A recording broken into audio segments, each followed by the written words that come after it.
everyone. The focus on today's microlearning is ruthless prioritization with the amazing Kenny Nguyen.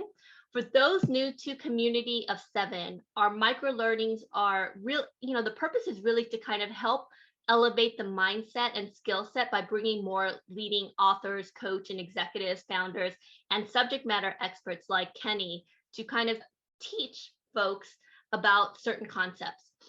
So I'm going to make this really short because I am dying to ask Kenny a whole bunch of questions because I really need this subject. When I originally reached out to Kenny, I actually asked him to speak on public speaking because he's a subject matter expert at it and probably one of the best. If you ever need help with that or his agency work, he's the guy for you.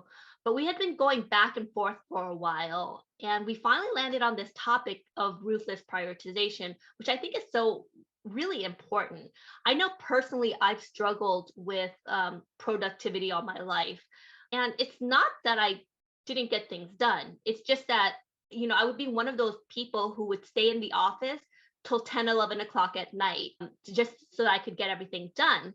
But here's the thing, unfortunately, because I was so effective, my bosses would add more things to my plate because they knew it would get done, and it becomes a vicious cycle. Right? Your head if that's happened to you, right? I know so many of my friends who are like that.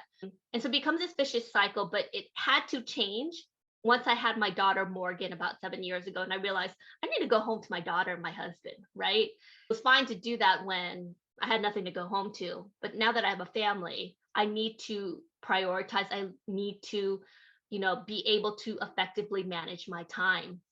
So a few years ago, I learned of this magical word. Do you know what it is or what that word is that changed my life? Ready? The answer was no, right? Saying no to invites to parties that I really didn't want to go to, saying no to work, not volunteering for every opportunity that came my way. Nowadays, saying no to interview requests and all these other things because I just don't have the bandwidth. And I think what really helped was I'm a recovering FOMO, right? Fear of missing out. Before I would try to accept every invitation and go to everything and try to take on all of these different projects. And what I learned was that by saying no, I was really saying yes to what mattered most to me.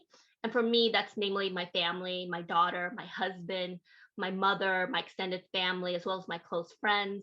I reframed it from feeling guilty every time someone asked me and I had to say no, to saying in my mind that me saying no was saying yes to my family. Because if I said yes to everyone, I would be stealing time away from my family, from my daughter, and that would be selfish. I know today Kenny's going to be talking more about ruthless prioritization kind of in the office, but I feel like there's a lot of correlation with the two. So quick activity before I introduce Kenny. In the comments, I want you to answer this question. And if you're on live stream, do this in the comments as well. For those on the live chat, do it in the chat. How would your life benefit if you were ruthless with your priorities? How would your life benefit? Would you get more sleep? Would you have more time with your loved ones? How would your life benefit if you were ruthless with your priorities? Tell me in the comments. Don't press send until I tell you. I'm going to count down. 5, 4, 3, 2, 1. Press send. What would happen to your life? You would be calmer. I love that. Better relationships, more time for family and friends, happier, less anxious. You could do more. I love this. If I was ruthless with my priorities, I would be less stressed, calmer, more time to reflect, peace. This is so awesome. And I think it's really talks about the power of taking back your time, right? And the fact that it's so important for you to really be able to understand how important it is to prioritize what's important to you. So I'm really, really excited to have Kenny here. Kenny is the CEO and co-founder of 368. It's a modern agency that makes and markets brands through clever content and disruptive design. He co-founded Big Fish Presentations, a service line of 368 that focuses on really getting rid of boring presentations through high quality design, presentation coaching, and speech writing. Through his combined disciplines of UX design, strategy, and personal communications, his agency has been able to create these amazing experiences throughout the world. He is also the co author of McGraw Hill's published book, The Big Fish Experience: Create Memorable Presentations That Reel in Your Audience. And it's now published in 3 different languages. Amazing. Alongside his agency, he curates Assembly Required, an event series in Louisiana that focuses on highlighting returning recruiting best talent in Louisiana. He's been awarded 2019 Forbes 30 Under 30 Advertising and Marketing Young Business, CEO and co-founder of 368. It's a modern agency that makes and markets brands through clever content and disruptive design. He co-founded Big Fish Presentations, a service line of 368 that focuses on really getting rid of boring presentations through high quality design, presentation coaching, and speech writing. Through his combined disciplines of UX design, strategy, and personal communications, his agency has been able to create these amazing experiences throughout the world. He is also the co author of McGraw Hill's published book, The Big Fish Experience: Create Memorable Presentations That Reel in Your Audience. And it's now published in 3 different languages. Amazing. Alongside his agency, he curates Assembly Required, an event series in Louisiana that focuses on highlighting returning recruiting best talent in Louisiana. He's been awarded 2019 Forbes 30 Under 30 Advertising and Marketing Young Business Person of the Year by Business Report, Baton Rouge Business Report's 40 Under 40, CEO Student Entrepreneur of the Year, and the list goes on. Drum roll, my friend, Kenny Nguyen. Woohoo! Kenny, hello. Awesome. Thank you for the introduction, Lan. I'm excited to be here, y'all. So I guess I'll give a little intro about myself on why am I the guy to talk about ruthless prioritization. I'll go back to a story in 2013 here where I had the honor to do a TED Talk. And the whole conversation actually came from something that happened in 2012 where we actually passed up on Shark Tank. So we had an opportunity to be on Shark Tank. And during this time, everyone wanted to be on Shark Tank. And for us, when we got reached out to by the folks at Shark Tank, we thought this is going to be an amazing opportunity. But really, once we start digging inside of it, we didn't need to really be on there. Like all the money that we wanted to raise, we can get that through sales. Why do we need to give a part of our company up in order to just be on television, right? And that was the first time in my life I really learned as an entrepreneur to say no. And learning how to say no then when you're in the face of what everyone says is a big opportunity, it's going to teach you a lot of lessons. It's going to tell you who your friends are because those friends are going to say, like, they're going to tell you to your face, you're stupid. You're going to hear who your friends aren't, who are the folks that are like, oh, you're making a great decision, blah, blah, blah. They're talking behind your back. During that time, I've learned that the more bigger that you say no to something, the more likely you'll see who's the right people around you. That happened in 2013. Fast forward to 2021, uh, this TED Talk resurfaces because it seems like everyone needs to learn how to say no more. And I've been actually training teams over at Facebook and PayPal on how do you say no more, but then scale it up to prioritization with yourself and then with your teammates, especially if you run a company. So today we're going to have a very fun conversation, y'all, because we're going to talk about 3 very important things. Is first, understanding your battery. Everyone has a battery that once it gets to 0, you're basically drained and done. I'm going to walk through that concept in a few, but that's the first thing we're going to cover is what does your battery look like? Because everyone has one. Next is how to negotiate more time with yourself. I really do believe that just because we have 168 hours in a week, we have 24 hours in a day, like there's still more time that you can pull from. Only if you say yes to the right things and no to the wrong things. So next after that is how to negotiate more time with others. I find that even if you know what to say no to, it's really difficult for others to understand that, especially if you work with a team or have a boss that has completely different priorities on with you. I'm going to share with y'all today on how to get through that. But first, we're going to play a little game. We're going to do an icebreaker called Never Have I Ever here. And so I'm going to ask everyone in the room to go ahead and go to gallery mode, if you don't mind. And we're going to play the non drinking version of this game. I'm going to ask everyone, come on camera if possible, because what we're going to do here is I'm going to ask everyone to hold 10 fingers up. Go ahead, if you can, hold 10 fingers up. If I say something and you're guilty of it, go ahead and put a finger down.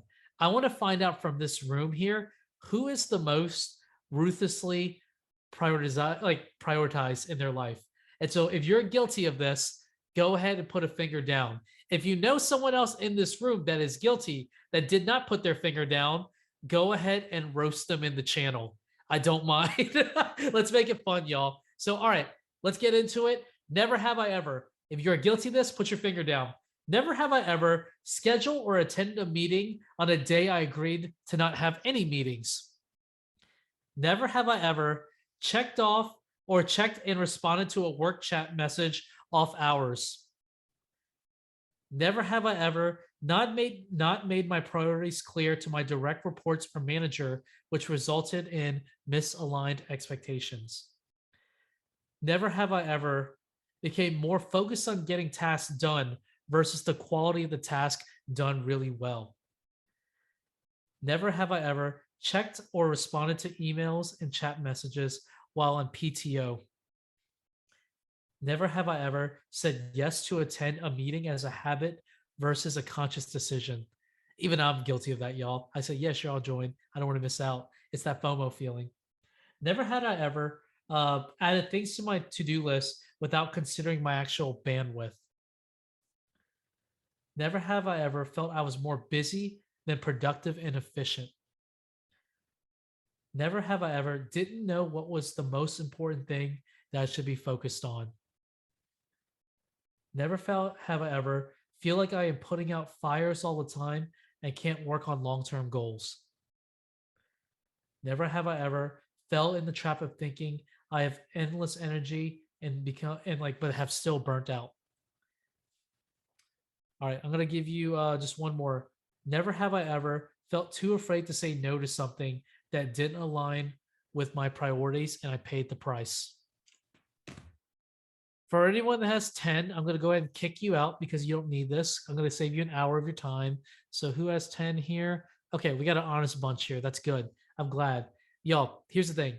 We all need to check ourselves quite frequently. We can go ahead and switch over to speaker mode. So we need to go and think about ourselves is that not everyone here is able to be always ruthlessly efficient, right? Or ruthlessly prioritize. We have to learn how to check ourselves. But everyone goes through those things that I've just read out loud. It takes a conscious choice to be efficient, to be able to say no to the things we should be saying no or yes to, and the vice versa. So I'm going to give you a definition real quick. Is that this comes from Sheryl Sandberg, who's the actual person that defined what ruthless prioritization is. I think the most important thing we learn as we've grown is that we have to prioritize. We talk about it as ruthless prioritization, and by that, what we mean is not only do the very best of the ideas. Lots of times you have a very good idea. Lots of times you have very good ideas, but they're not as good as the most important thing you could be doing, and you have to make the hard choices. So, the essential message for everyone here is I want to help you in today's session make those hard decisions. But I think in order to make those hard decisions, you have to take time to reflect. So, what I recommend you to do from here is take out a sheet of paper, take out your phone. Like I totally understand you're going to jump on your phone, but at least write some notes down because I'm going to share with you some things here to help you reflect on your time. Once you reflect on your time and you can see it at a macro level, you can start making improvements immediately. We're keeping with the theme of these 24-hour learnings. And really, I'm going to translate this. This is the first, if you're going to screenshot a slide here, this is the first one I recommend you to screenshot. Is really ruthless prioritization is understanding and executing what matters most. So I'm going to repeat that. Ruthless prioritization is understanding and executing what matters most. And we're going to go into the first main point that we talked about earlier, which is our battery. So the concept of a battery. Everyone has a battery here, and it's trained differently because everyone has a battery that contains TTE, time, talent, and energy. Every task that you do takes a different amount of time, talent, and energy. And because all our strengths are different, it takes different TTE. With time, it's the time that everyone has to actually do stuff. Talent, it's how great are you at actually doing the task at hand. And energy, when you're in meetings back to back to back to back to back, the more things that you add, the more energy gets drained from you. So this is what I want you to think here is that when you approach every task that you say yes to, how much TTE is actually getting drained here? Because we all start with 100% at the beginning of the day. But let's say this. Let's say I'm looking at Bridget, I'm looking at Jill, or I'm looking at David or Beth, and I ask them, hey, let me give you some task here. And you just subconsciously say yes to it. If this doesn't get optimized with your TTE, such as, am I balancing the right time with this task? Am I the right person to be asked for this task? And the next is, do I have the energy to do this in the time of day? You're going to burn out. And y'all, here's the thing, we're all feeling burnout right now. Like if you're feeling it, like just nod your head. Is it you feeling more tired than you've ever have? And if you ever follow the work psychologist Adam Grant, he talks about a concept of, while most of us are burning out, there's an even bigger villain that we're not addressing in the room here, and that's the lack of being able to get into flow state.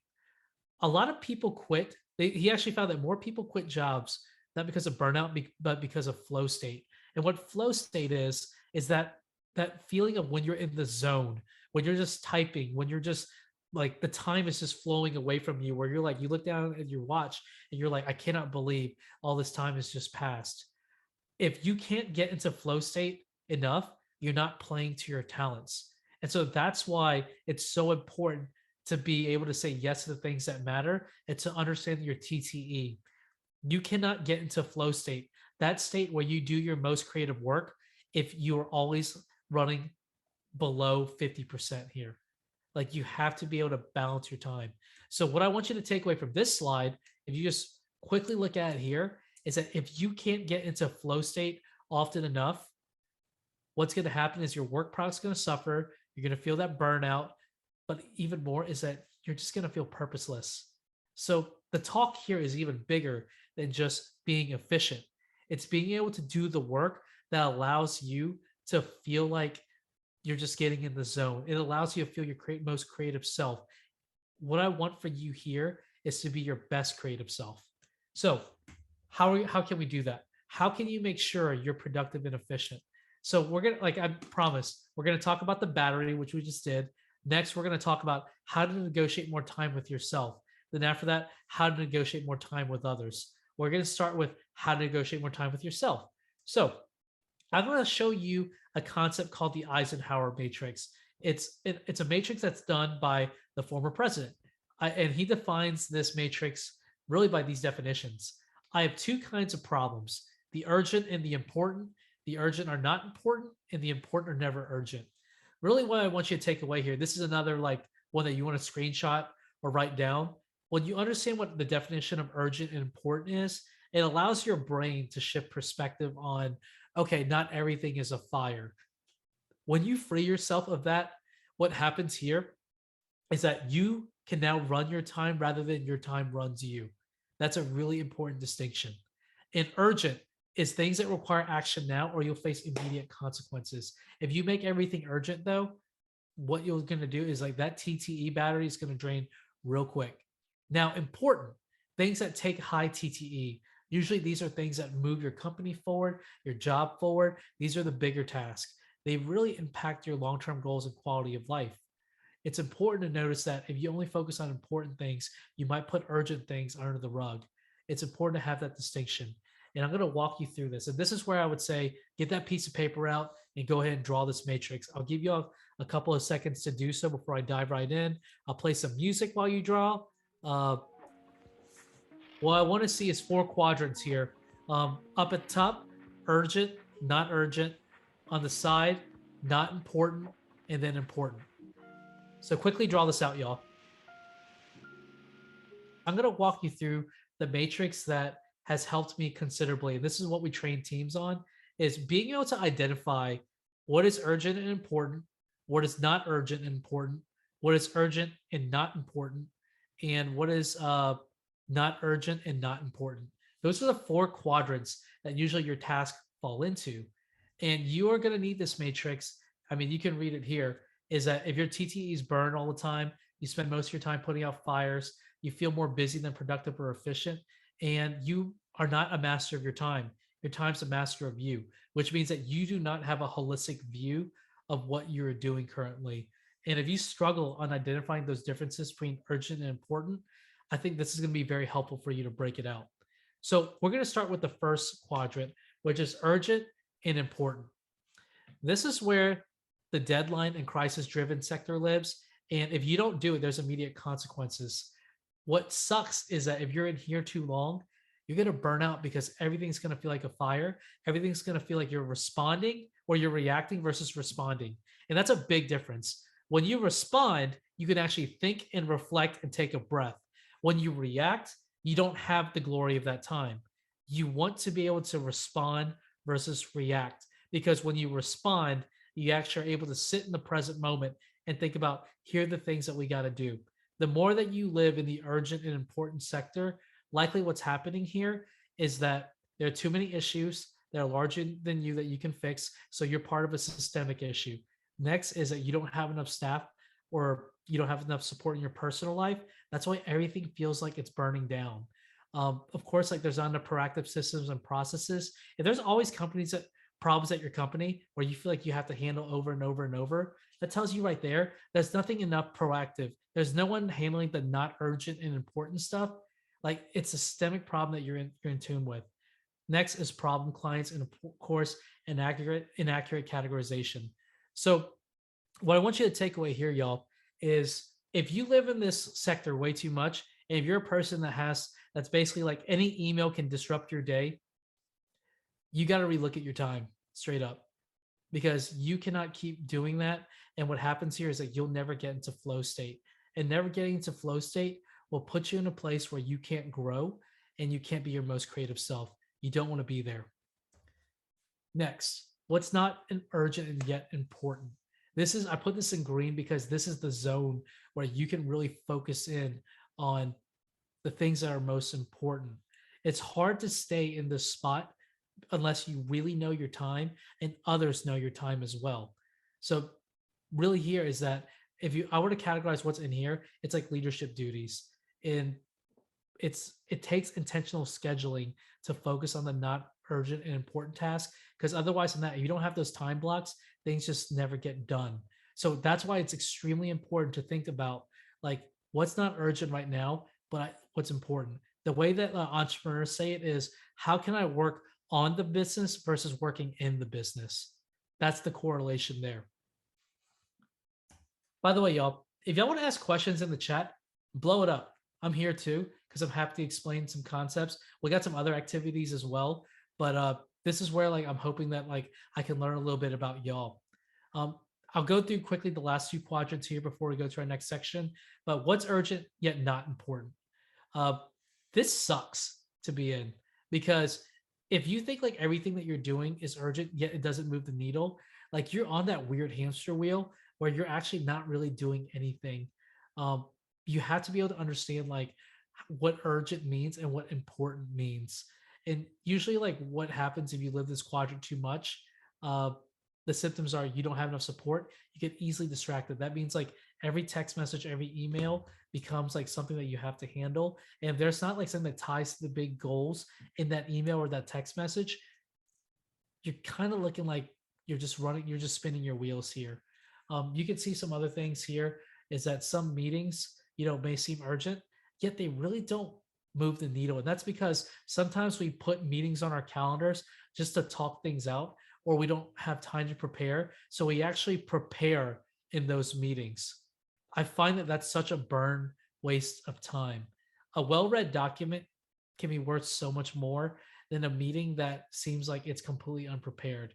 That's where we need to get to, is that we need to be able to call out the meetings that hold us back. Now, Last thing here is what's not urgent and not important. This right here is like the trivia, the busy work, the junk mail. It's escape activities, things that you kind of doze off on. It's like watching a show in the middle of work. Like, these things don't move the needle at all. They don't have a deadline, nor do they like play to the bigger goal here. We've been in that. So if you live in this quadrant way too much, this is what happens. You're going to procrastinate a lot. You're going to have a lack of purpose, and you're going to feel like work does not make an impact. We put so much of ourselves into our work, is that if you can't find impact through that, that's going to burn you out. And then the problems keep piling up. So, yeah, y'all, that's the four quadrants that you see here. And this is why I want to take us to the next step here is I want you to assess your time on are you actually categorizing this. So this is what I want you to do. Use those quadrants that you just saw right there. And I'm going to ask you, go ahead and write down within each quadrant what you believe is urgent and important, what's not urgent slash important, what's urgent slash not important as well, and then what's not urgent slash not important.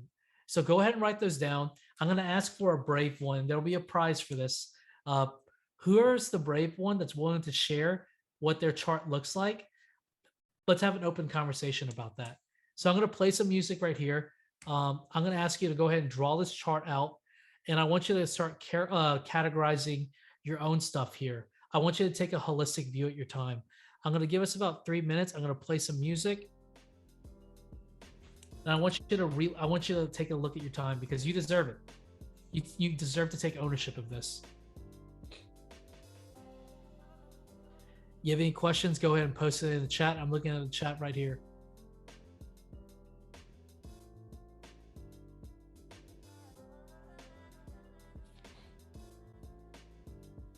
I had a question here as well. Where does satisfaction fall into time, talent, and energy chart?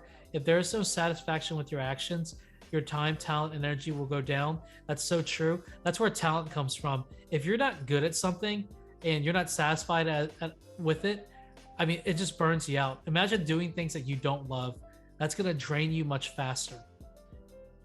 And that's where flow comes from. Flow happens when you work on things that just give you life, that makes you feel like it's like that human experience. You want to be in flow more. And so maybe you can look at it through this lens, is the stuff that's under the important and not urgent. Those are the things that get you into flow when you're at your very best.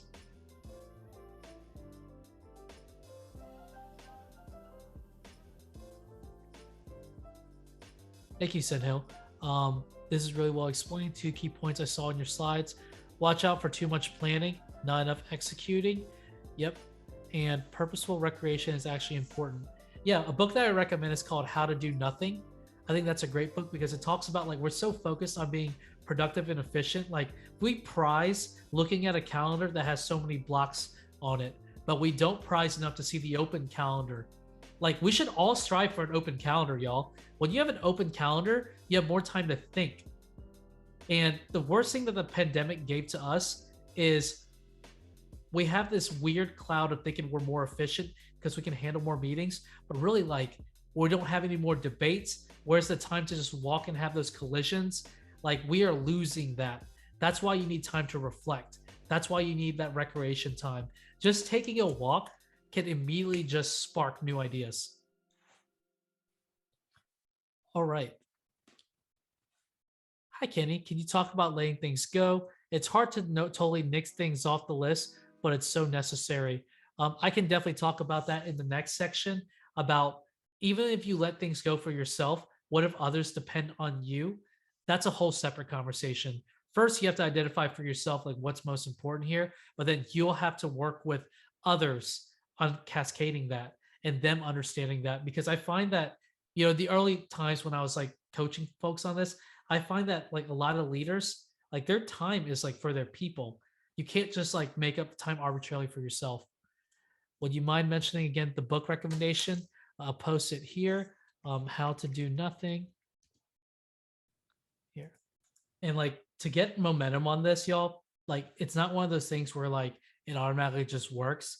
Like I had to, in order to actually like not BS y'all and be like, oh, this actually works for me, is I had a time block every single week to like look at my time. So you see where like it says right here, what quadrant are you spending the most time on? Like I had to do that like for months to be like, okay, how do I fix this? Like it's a gradual process. Like you have to get reps in. Yeah, So Yeah. Kenny, this is I'll Lan. Real quick, yeah, what really helped me was actually having it scheduled in my mornings before I start anything.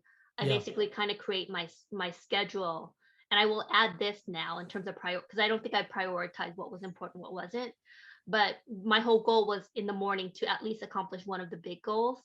And I think we get so caught up in the minutia, but like when we wake up, like actually having a set time every day where we look at Yeah. our schedule and we become ruthless with it. Yeah, I'll say I adopted something recently, and I'm a firm believer like habits take 3 to 5 months to establish. Mhm. So I'm not there yet. But the one thing I've adopted recently that has helped me, I call it performs. I get up Mondays and I spend 30 minutes in my calendar on people, risk, and finance. Tuesdays is operations, Wednesdays is R&D innovation, Thursdays is marketing, and Fridays is sales. But I do it, and I do it almost like I'm having a one-on-one with whoever might have the role down the road.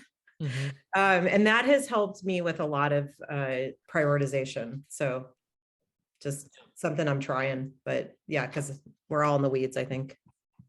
Yeah, Thank you it's for that. easy. Yeah, thank you for sharing, Jill. Like, let's give some love to Jill in the chat, y'all. Like, thank you, Jill, for sharing. Like, very brave, very, very brave.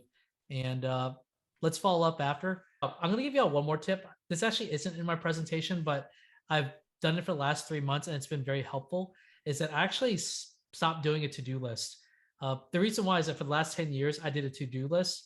And whenever I need an extra task, I would just add it on top of that to-do list for the day, and I never really looked at my TTE. So now instead, I let my calendar dictate my to-do list. So when people ask me to do things, I look at my calendar and actually look, where is the opening where I can actually do that? Because I actually need to look holistically more at my TTE. And Bridget, we're going to talk about a don't do list in the next section. Don't you worry. I got something good for you. But yeah, the endless to-do list sucks.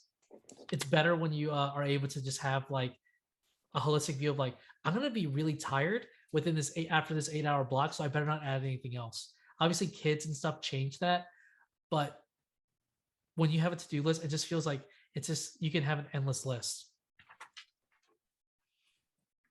It took a lot for me to get away from it, but once I did, I am so much more healthy and I have so much more energy to do the things that I want.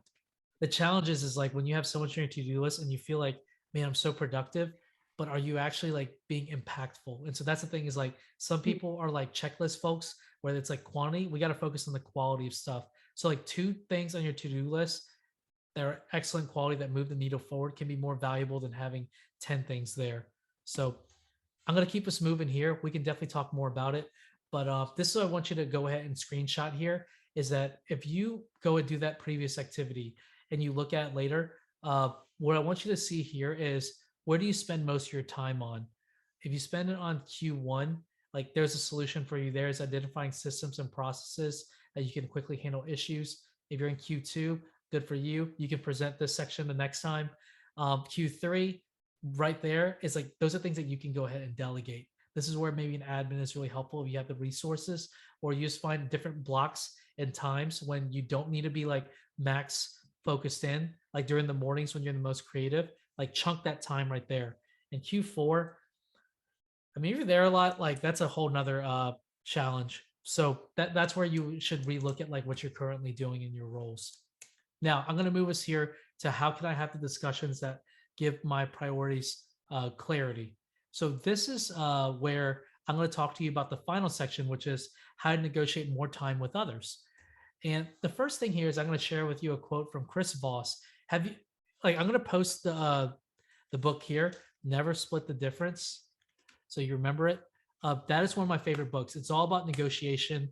Chris Voss is one of the former head negotiators for the FBI, and the quote here: "He who has learned to disagree without being disagreeable has discovered the most valuable secret of negotiation." It's a great book. Joe, I'm glad you read it. Cecilia, I'm glad you read it as well. I was on the phone this morning with my local DMV, and this quote comes in so handy when you have to work with people that kind of don't want to talk to you, right? and you're asking them for them to do something they don't want. So this is what I'm going to talk about here. Is it's important to know your four quadrants, like the not urgent, the important, and so on. But if you're a leader and others demand more of your time, you have to make sure you're aligned with others. So there's two scenarios here. If you don't feel comfortable saying no versus if you do feel comfortable saying no, there's two different sequences, and these are built on the foundation of trust. So I'm going to walk you through actually. If you don't feel comfortable saying no to people, there's a sequence that you can go through that reflects off that quote that I just shared with you. So when someone asks you to do something, the first thing that you don't want to say is outright no. That makes you look disagreeable, especially if you're a new employee, or you have a new boss. Like those are things that you don't want to say immediately. Instead, the first line of defense is saying something along the lines of, "Hey, I'm sorry, with everything on my plate, it'll be difficult to do X. However, it's important to you, it's important to me. Here's what's on my plate currently. Based on what you're expecting of me, what should I rearrange to put this task to the forefront?" So, really, what you're doing here, when you go down to psychology in negotiation, you're making the other person expend their TTE to make a decision for you. And so you're making them feel like they're the smartest person in the room.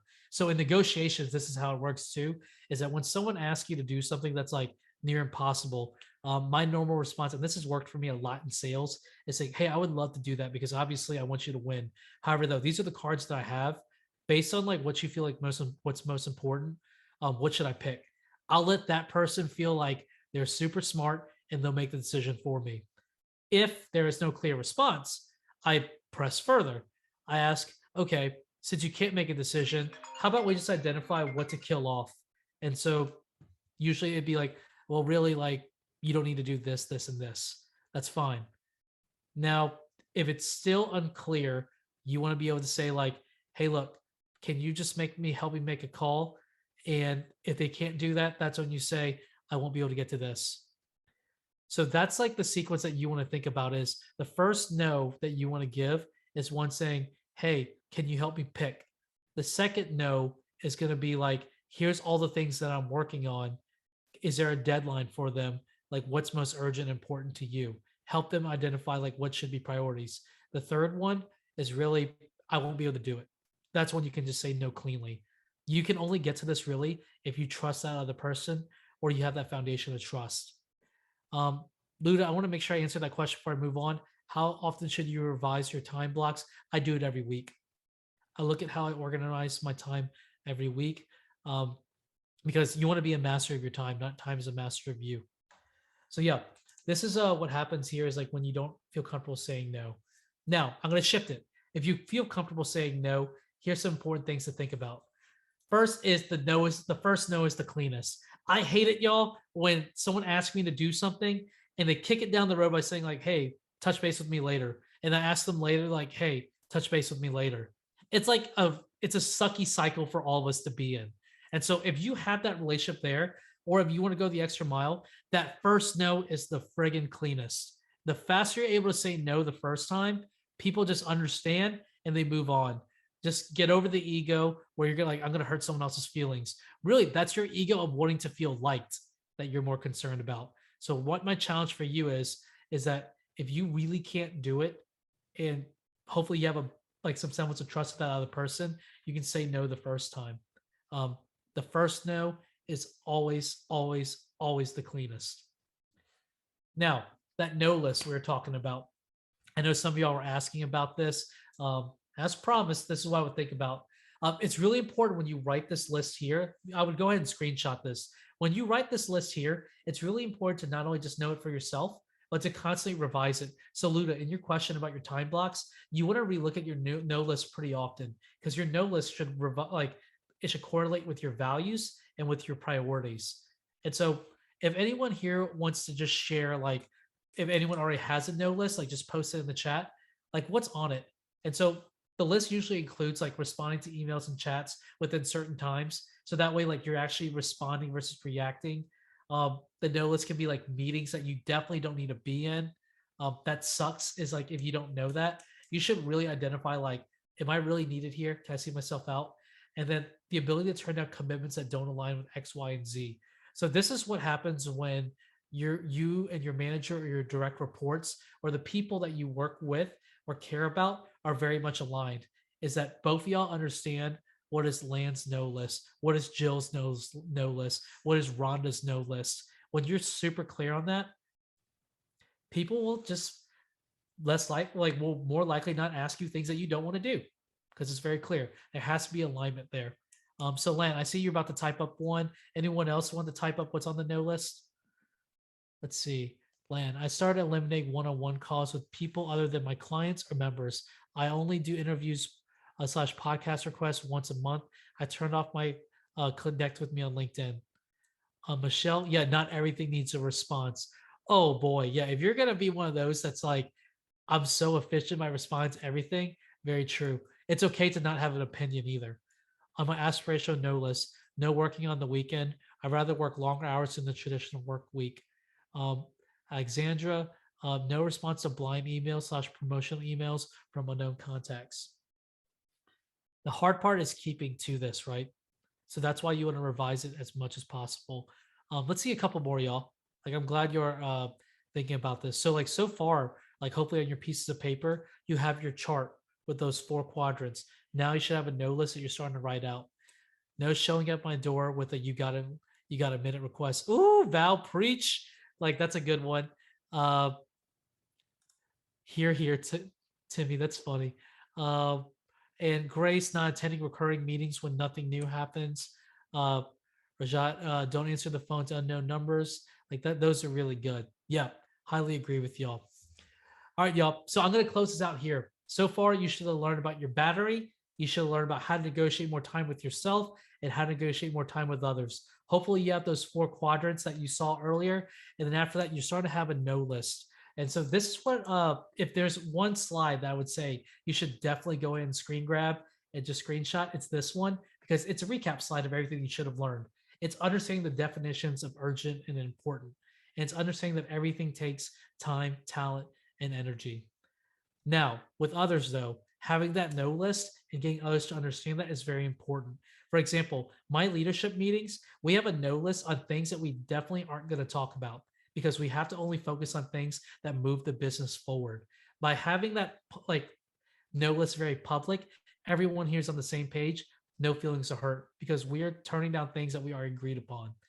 Next is helping your direct reports and managers form their own no list so it feels equitable. So if you are a leader of people, what you want to do here is that you want to help them develop their own no list because if you have one and they don't, it's going to feel unfair and it's going to help them. It's not going to help them focus. You want to be able to have that line of transparency there. And then finally, if there's no space to fully speak on this, consider the environment you're in. I want to retweet this again, is that you want to work at a place where priorities can be talked about and you're not spinning your wheels. Yeah, what I like about the no list is that we teach people how to treat us.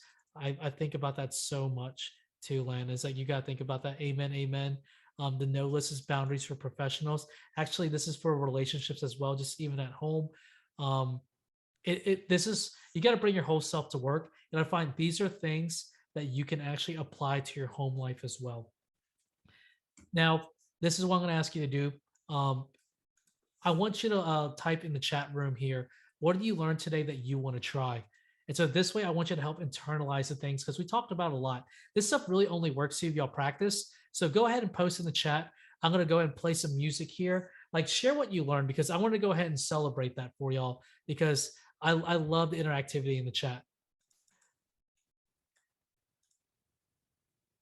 Ooh, the no list, the importance of saying no more. So true, so true. I want to hear more of that. I'll bring this to my team, TT and Flo. Let's close it out, y'all. Oh man, y'all got some good ones. Enhance my to-do list with the matrix technique. Do better at prioritizing things. Now move the needle. Love the grid. Love the no list. The grid is awesome. Staying out of Q4 on the matrix. Using the quadrant matrix. Definitely focusing on TTE. No list, the quadrant. So y'all, this is what I'm going to do for y'all. I got one last gift for everyone here is that if you email me in 72 hours, I'll send you a copy of the presentation. I also do coach on public speaking. So I always say the best momentum in any presentation or the best KPI in any presentation is momentum. So I'm going to ask you to do this. Email me in 72 hours. I'll send you this deck. And you can also send this deck to your teams, to anyone that may need it as well. My email is right there. Kenny, can you also answer, how can we help you? How can we support what you're doing? Do we find you on 368.com, which is on the board? Is there any, I know you have a personal Kenny Nguyen website as well. Tell us how our community can help you. Hey, if you believe that this is something that would be helpful for your teams, like go ahead and spread the word. One of the things that I'm really focused on speaking about right now is the importance of like finding your voice. And so I do a lot of trainings on public speaking and making sure that you can get your voice out there, especially virtually. So if you need any talks on prioritization or public speaking, please give me a call. I'd be happy to help. But more importantly, though, like I want to help you. So please email me, send me your quadrant if you'd like. Let's have a conversation. I'll make time of it, time for you, and we'll have a great conversation. All right, Lan, that's all I got. I'm going to go ahead and pass the digital mic back to you. Are you open for any question or for one question maybe? I'll make time. Awesome. Anyone want to unmute and ask their question to Kenny? I kind of have a question for you, Kenny. For like the people leaders who are on this call, there's a lot of people who are, managers and executives. How do you instill this within the organization, like across the board, so that you kind of create a community or, a team that is ruthless with their prioritization? It has to start with you as the manager. So when you identify what your no list is, and then your direct reports and your own manager, if you're not the CEO, like agrees on it, it works. It has to be practiced and exemplified. Once you have that running, you then can ask your direct reports and even your own manager on, hey, what's on your no list? It gets people thinking. But this is the type of work that only works. This work only works if you do it for yourself and people see the benefit from it. That's the key here, is that to build a ruthlessly prioritized organization, you have to have like momentum. Like people have to see that it's benefiting you, so they'll do it as well. It's not enough just to teach it. I love that. And I think what I like about it too is that it also, by you being the leader, kind of like, executing this, your team also understands that they too can say no, right? Yeah. And I remember I had a manager who would leave at like 6 o'clock every day because she had to take care of her kids. And it was like, no, you don't email her afterwards. I really respected that, because she was basically, my family comes first. At 6 o'clock, don't email me, don't call me, I'm going home. But it also, it also gives her team that okay, there is this work-life balance. And so you model that behavior, which I think is really powerful. Awesome. I think, wait, was there a question here? Yep, David, did you have a question? David, do you want to unmute and ask your question? We have time for one. Sure. So sometimes friends ask us to do something, and it maybe is going to consume a lot of our time. And so the activity itself is kind of a drain, but we care about the relationship. We care about maintaining that relationship with the friend. So do you have any suggestions about how to handle those kind of situations? That's a complicated question. Like, they're friends. Usually you make sacrifices for friends unless it gets like one of those weird cycles where they keep asking you things. Like I will do things for my friends where they ask me to go do a fundraiser or a speech, and it's like draining. Lan, I do it for you any day. So that's not you. I was like, hey. No, that's not you. I do it for you any day. Sign me up. But for those conversations, like those are more one-offs for me. Is like if I'm busy, like I say no the first time. Like I don't like kick it down the road.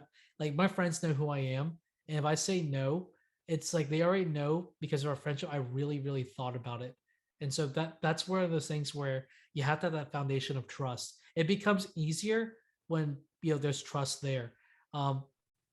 David, I mean the best advice I can give you on this one, it really depends on like how valuable is that friendship to you, and on top of that, does it ever feel like they're taking advantage of your time? Because if it's something that's over and over and over, that's something you got to look at. Hopefully you're able to say no much more often. I love that. And remember, saying no means saying yes to things that matter to you. right? Yeah. And that includes, for me, my daughter, my husband. When I say no, I'm really saying yes to the things that matter to me. And it's selfish of me to say yes to everyone else because I feel guilty, right? So everyone in the on top right hand side, put yourself in gallery mode. Turn on your videos, unmute yourself, because Kenny deserves a round of applause. Let's give Kenny a round of applause. Woo! Thank you. Kenny. Thank You you. are amazing.